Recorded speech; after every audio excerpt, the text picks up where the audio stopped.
எங்க பழனி நல்லா இருந்தால் சந்தோஷப்படுற அக்காவும், சந்தோஷப்படுற மச்சான், சந்தோஷப்படுற குடும்பத்தை தான் பார்த்துருக்கோம்.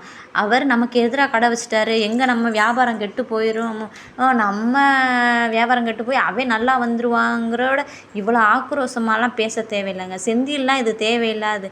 பாசம் வச்சா வீட்டில் உள்ள ஒரு மனுஷனை புரிஞ்சுக்கிறாத குடும்பமே அந்த பழனிக்கு தேவையில்லைங்க. அடுத்து பார்த்திங்கன்னா, அவங்க அம்மா எல்லோரும் வீட்டுக்கு வரையில் கோமதி போய் தேவையில்லாமல் பேசிக்கிட்டு இருக்காங்க. நீ துரோகம் பண்ணிட்ட, இது பண்ணிட்ட. அவங்களும் துரோகம் பண்ணிவிட்டு வீட்டுக்கு துரோகம் பண்ணிட்டு தான் ஓடி போனாங்க. அப்போ அவங்களுக்கு துரோகமாக தெரியல. அதுக்கப்புறம் பார்த்திங்கன்னா, நான் உன்னை அம்மானே கூப்பிட மாட்டேன் அப்படிங்கிற மாதிரி சொல்கிறாங்க. இப்போ அதே மாதிரி நீங்கள் துரோகம் பண்ணிட்டு ஓடும்போது அவங்க பிள்ளையே வேணாம், நான் உன்னை மகளே சொல்ல மாட்டேன்னு அவங்க சொல்லவே இல்லைங்க. இவங்க மட்டும் ஏங்க இப்படி பேசுகிறாங்க? அதுக்கப்புறம் பார்த்திங்கன்னா, மீனா தேவையில்லாத வார்த்தையெல்லாம் விட்டுட்ருக்காங்க.